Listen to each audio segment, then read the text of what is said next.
Hello and welcome to Wild and Free Art and the first video in the series of my collaboration with Jade E Susan Artist and my creation of a deconstructed journal based on the life and travels of Lucy Evelyn Cheeseman.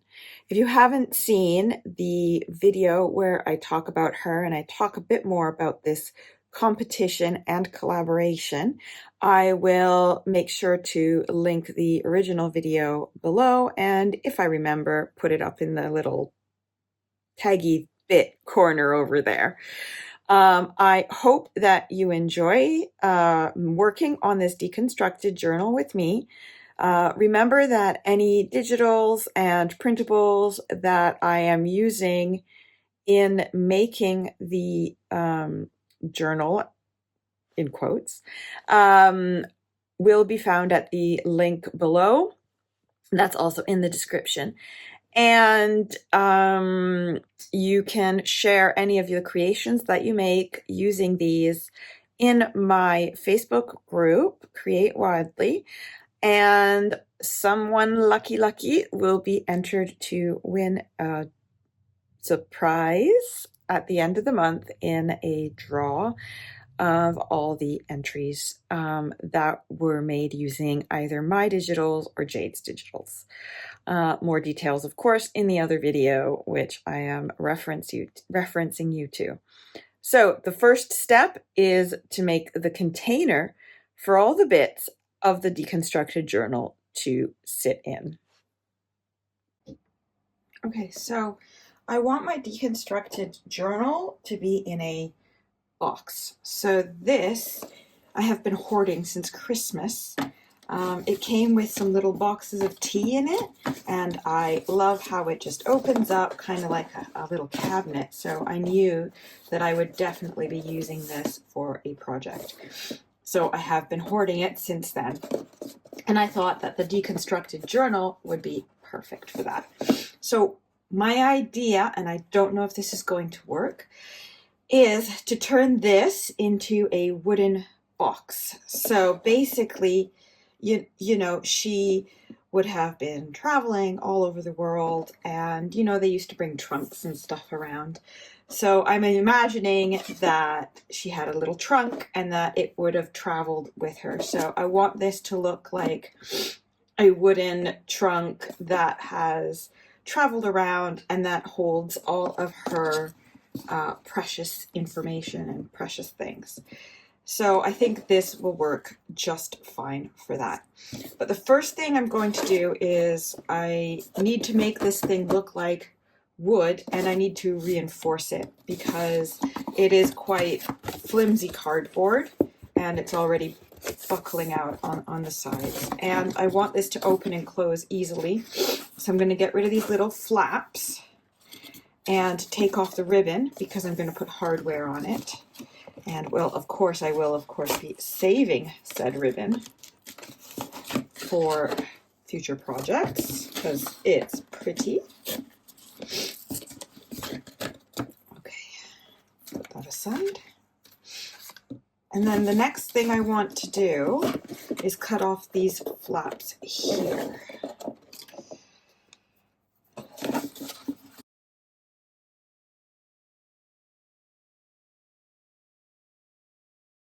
I think I'm just going to glue these two down to reinforce the edges, and then these will keep to reinforce it as well. Okay, and also in order to get the kind of wood panel effect and reinforce at the same time, I've already pre-cut some sheets of cardstock. I'm using mixed media art paper because it's supposed to be able to, it handles all kinds of mixed media, wet media and stuff like that, and it should do so without buckling, she says, full of hope. So I've decided to do that, and I've cut the pieces to size to fit my box. I'm obviously not going to give you measurements because whatever you decide to use in this challenge or creation, if you want to do it, is going to have sizes for you, obviously. So in my case, I've cut 2 pieces to reinforce the ends. I've cut pieces for the front, pieces for the side, and 1 for the bottom.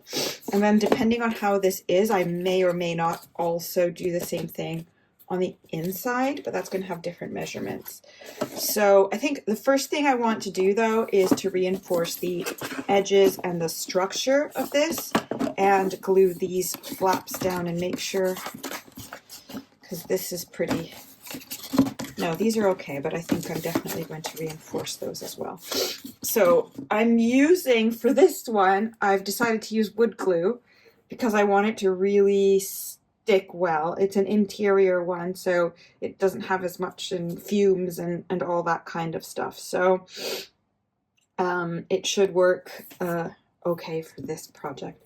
Obviously, you can use PVA, you can use whatever glue you have on hand, but yeah, I've decided to, if I'm going to make it look like glue, like wood, I figure it may as well just be with the same materials you would use for wood, right?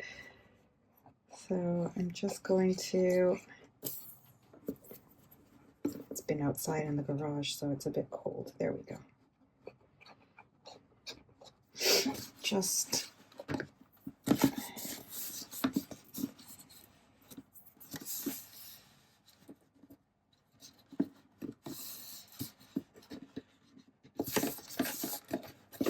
do that, and then do the same on this side. I'm gonna have to clamp them down, I think. Okay. And I'm just gonna grab some clamps. And whilst that dries, I'm going to use just some tape. I think paper tape would probably be the better option for this, but I've run out of it, so plastic tape it is.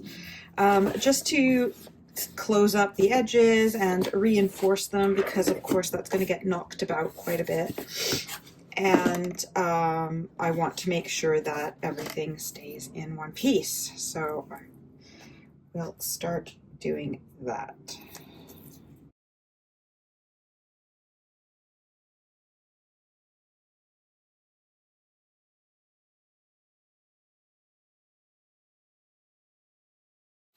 Okay.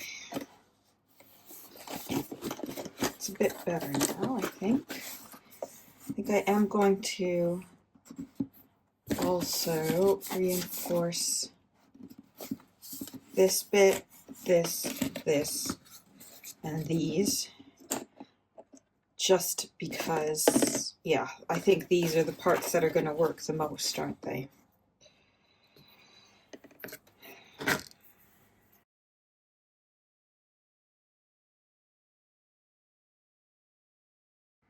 All right, so I've taped everything up. I also trimmed just a hint off of the flaps here, because I realized when I put the tape on, it was struggling to stay closed properly.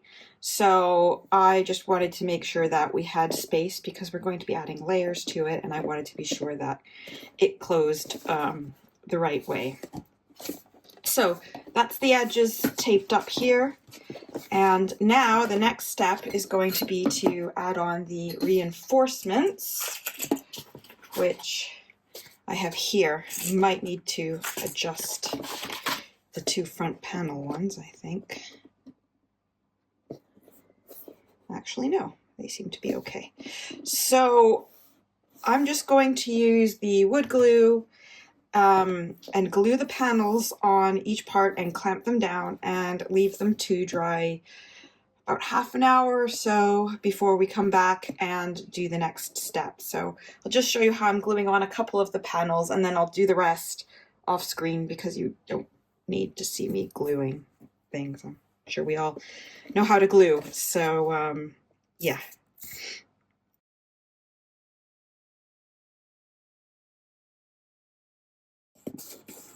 That's one, and now we'll do the same with this one.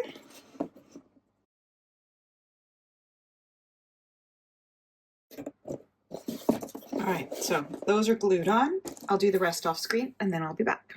All right, so everything has been glued down, and then I also reinforced the edges again with more tape because even though I put quite a bit of glue down, they were starting to lift. So I did that.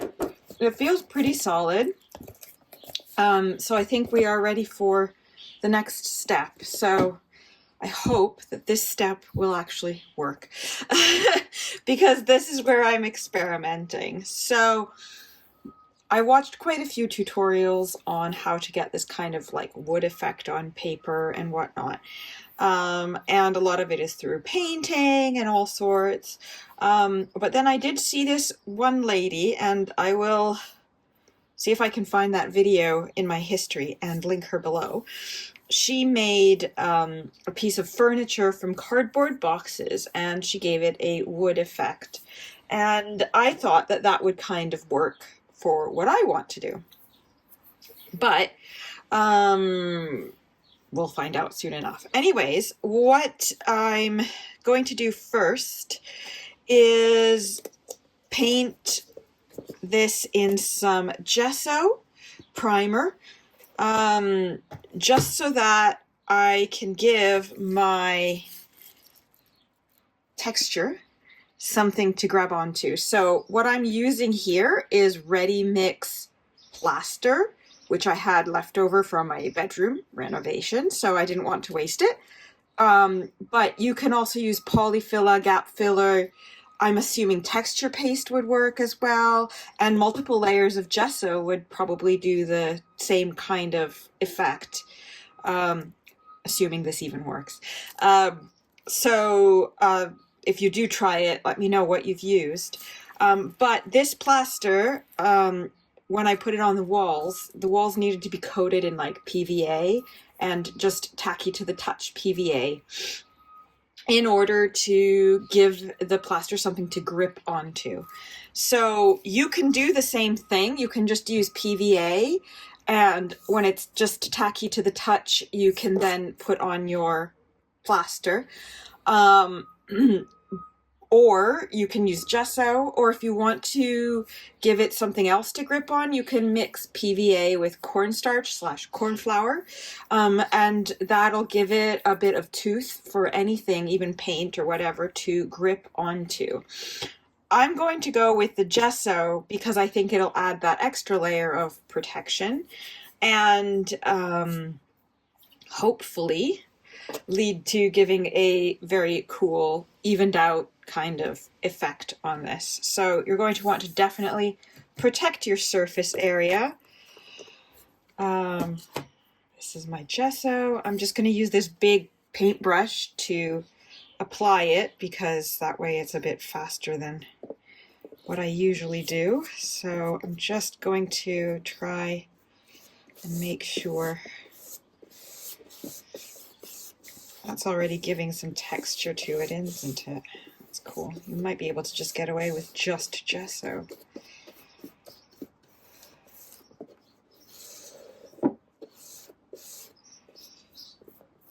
Though it seems to struggle a bit here on the edges.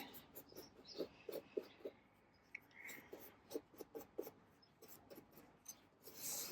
think what I want to do is put something under here.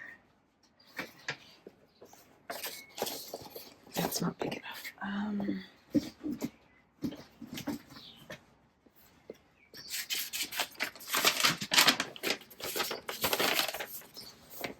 There we go.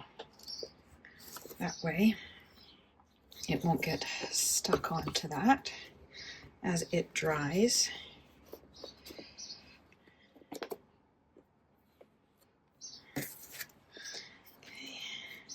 And I'm going to have to do this in sections, I think, because obviously I can't really have the whole thing going at once. So I'm just going to try and keep this all as smooth as possible.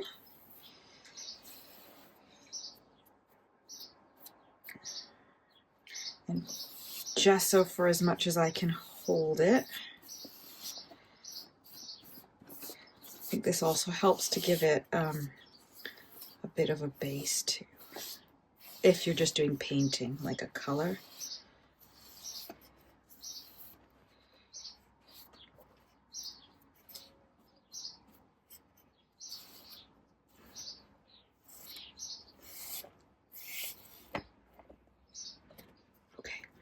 So I'm going to leave this to dry a couple minutes, and then once it's dry to the touch, I will do the other bits, and then I will come back to you and show you how it looks, and then hopefully we can move on to step 2, 3, whatever number we're on. All right, so more or less we are dry and ready to go. There has been a little bit of buckling here, but I'm hoping that with the plaster it'll smooth it out. So my idea is to first off snip off this excess. Seems to be here, don't need that. So we have a keyed surface, and basically I will start with this. My idea is to put a layer of plaster on.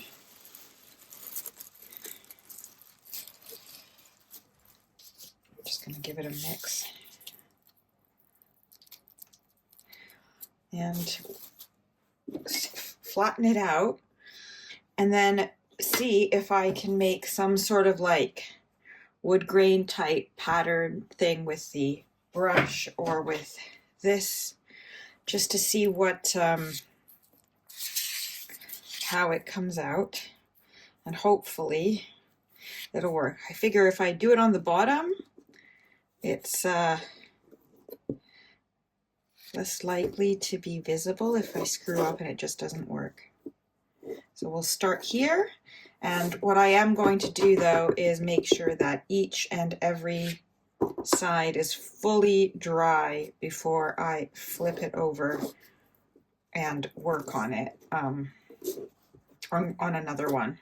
So this is definitely a time-consuming project, but hopefully it'll be worth it at the end. All right.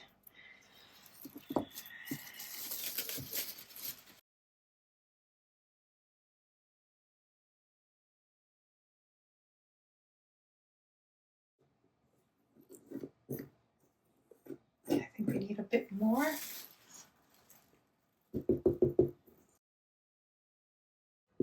Okay. Let's see what we can do about making it look wood grainy. That actually kind of looks like bark right there, doesn't it? I guess sometimes we get knots. Maybe something like that, and then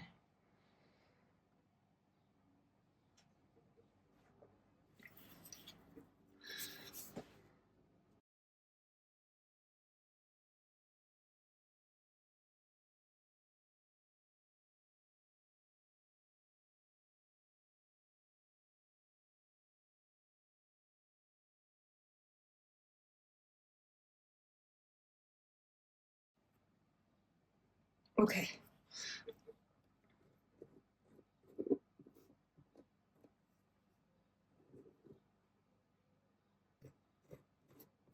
Okay. I think I'm going to call that done. Just clear off the edges here.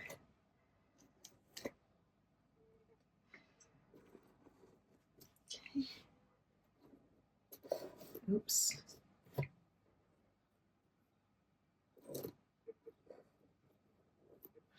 And so with plaster, you know it's fully dry when it's 100% white. So right now we have this kind of creamy color. I'm going to wait until it's all white, and then I'll flip it over and work on another side. And I'll show you how it works. Right now I'm just going to wash all the tools off and yeah, go do something else while we wait. All right, so I'm back a couple days later, and I have plastered all around the box.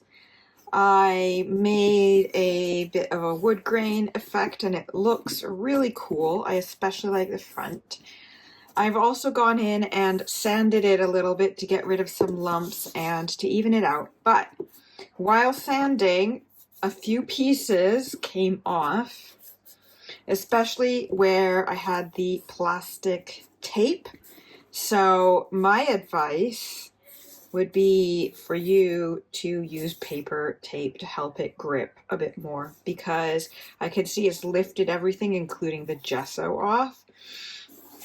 I mean, in my case, it's okay because it adds to the kind of worn look, but I'm afraid if other chunks are going to come off of it. So what I've decided I'm going to do now is I'm going to give everything inside and out a clear coat of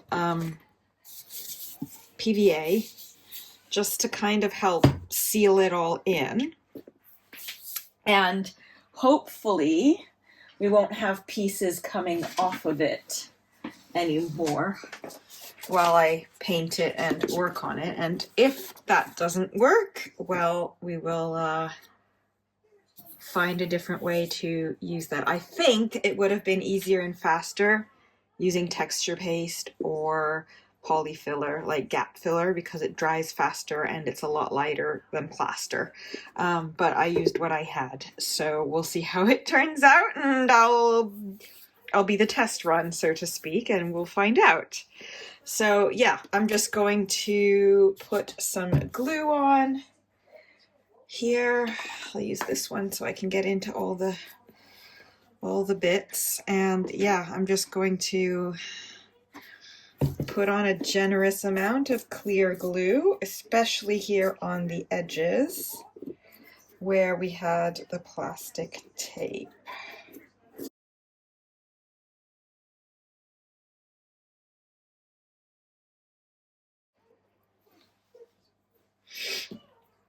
All right, I will let these bits dry and then I'll do the rest of it, and then I will be back and we'll start with the, hopefully, painting bit. All right, so we're back. I have done my layer of glue and it's been drying overnight. So I guess what we need to do now is see if we can paint it. Some of the plaster's already cracking on the front bit, so I really don't know how this is going to go, but let's keep going. So my idea now is to try and make this look like a natural wood. So I have a variety of different brown paints that came with, you know, those crafting kits. So I thought I could use some of those as a base kind of thing. And then I still have some actual walnut stained furniture varnish, so I'm hoping that maybe that will work. So I figure that the best part to experiment is going to be on the bottom, because that will be seen less. So I'll experiment on the bottom, and if it works, then we'll bring it on around the rest. If not, I'll figure out something else, I guess. So I figured I'm kind of looking for reference at a piece of wooden furniture that I have, and there is a variety of lighter and darker tones to it. So my idea is to go underneath with a couple of the lighter colored browns and stuff like these, and get it into those indentations, and then wipe it away with a baby wipe, and hopefully just keep it in the indentations, and then go over the whole thing with the walnut stain in the hopes of getting those different tones. So we'll see if this actually works. No idea if it's actually going to work, but we'll give it a go. So I'm just going to start with getting some of this lighter brown in there.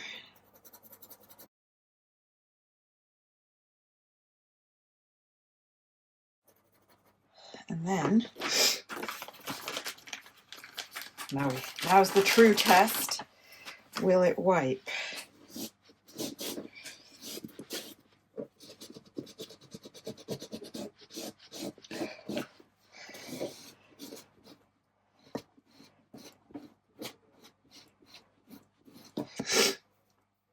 These are kind of dried out, so I don't know how this is going to work really.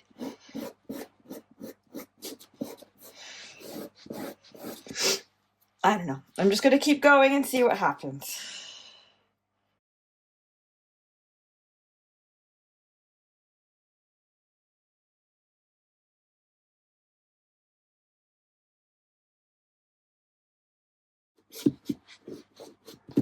Okay, I really don't know how to interpret how this is looking, but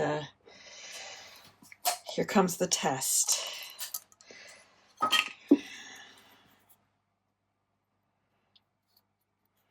Okay, here we go.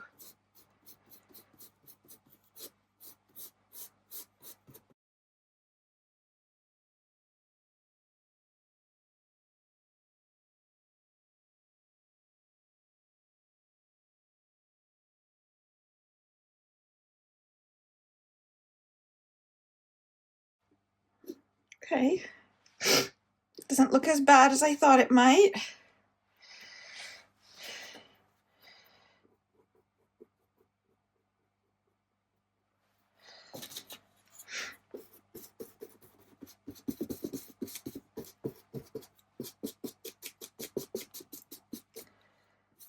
Okay, so this is what it looks like so far.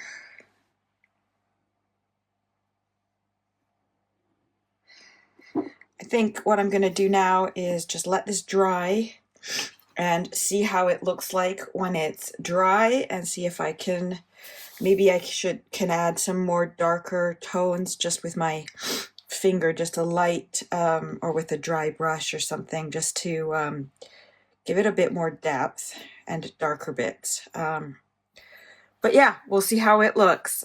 I'll be back to report.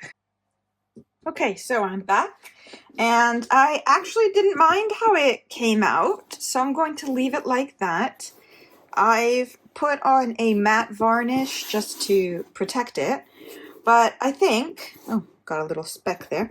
I think I'm going to do the same thing for all the other sides, and once it's all dry and ready to go, I will come back and show you the results. I think it really looks like real wood. That is so amazing. So cool. All right, we'll be back when the rest of it's done. All right, she's done. I mean, I think okay, a little bit of buckling here, but otherwise, I think she came out really good. So I am quite pleased with the results. I think even like the parts where the plaster came off is actually good. It adds to the age and the imperfections, like knots in the wood. I just like it. It came out really well, better than I could have hoped. So now the next thing I want to do is I need to make a closure for this. So I've kind of been inspired a bit by like steamer trunks and that kind of thing. And I found in my stash these buckles. They came from a pair of boots. You may have seen me use other parts of these boots in another in the other video where I made my herbarium or herbal compendium, and I used them for closures. And I'm going to do the same kind of thing here, except I'm going to keep them attached to the ring, which I think adds a nice touch. And I am going to take them off of this ring and basically attach them using brads and glue to the sides so that the ring comes here, and then in order to open it, all you have to do is unfasten one of the buckles and it should open. So this is my theory, my hope anyway, that it'll work like that. So I figure that I should do any hardware attaching and whatnot before I decorate the inside, because that way if there's any, you know, brad bits or whatnot, it can get covered up once I do the inside. So I think the first thing I need to do here is probably get a knife and cut off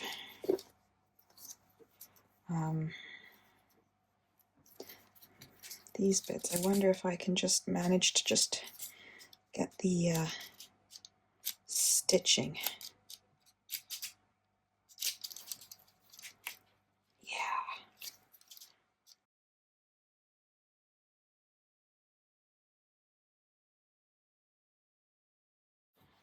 That looks good. And then we'll do the same here.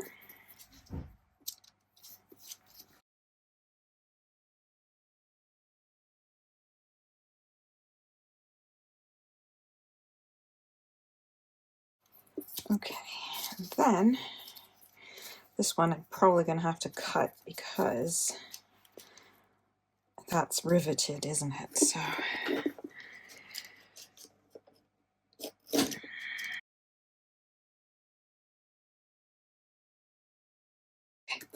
we've done it. Probably need to change the blade on that. But this is my idea. So to do something like so, and then have these guys kind of wrap around here. So I don't want it to be too tight, but I want to like glue the bottom part plus secure it with the rivets. And then whichever side you want will open here. And then you open the box and you're in. I might get two little pull things actually here. Hold on. Let me just have a look see. Which are like Brad's like pull bits, you know, for hanging dangles and stuff off. But I wonder how they would look.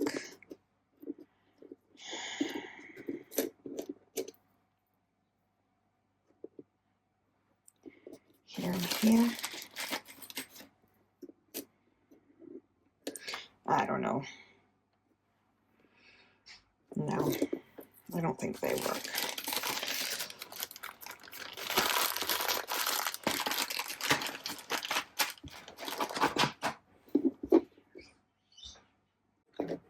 Yeah, but I will need some brads to secure it. I have some of these kind of antique looking ones, but they're not flat.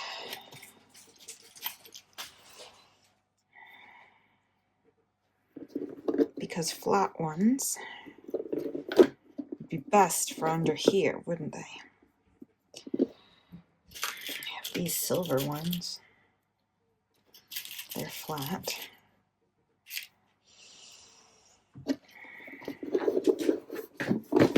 I mean, they match a bit better.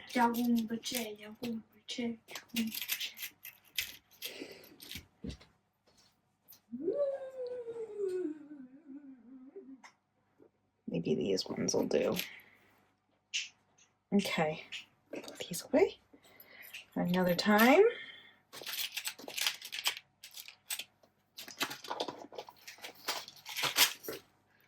Okay, so I think what we're going to do first is position where we want everything.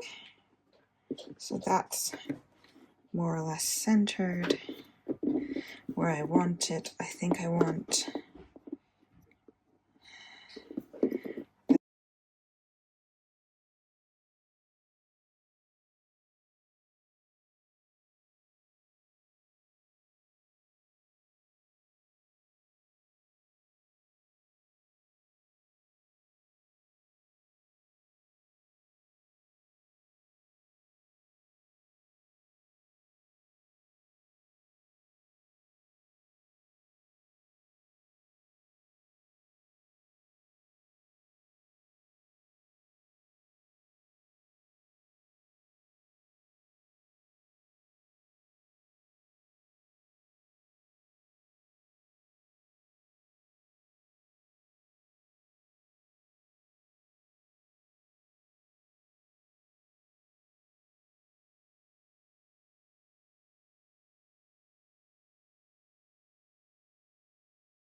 Okay, I think that's looking pretty cool. I have space for it to kind of puff up if we need it. Don't plan to. I might, should I add one brad here and one here? Just to give that a little bit more. And if it flops open,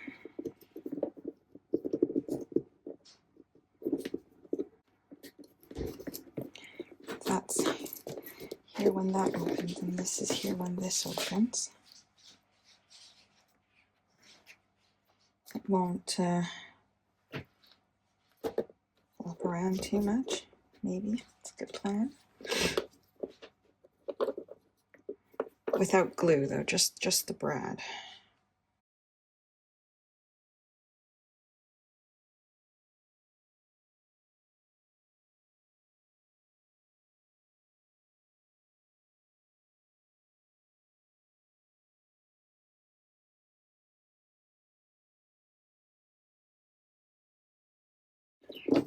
That's that. It's looking pretty good. But I do feel like I need some sort of way to pull this open. There's bigger ones.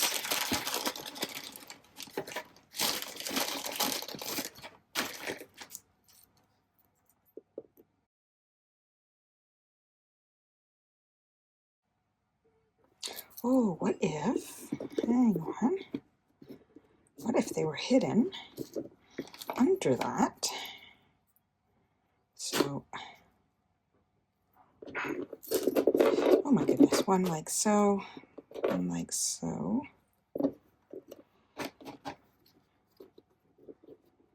Then you wouldn't see them, but once this is undone, you have the clasps to open it. That could be good. Smaller ones might be better in this case because they're less bulky.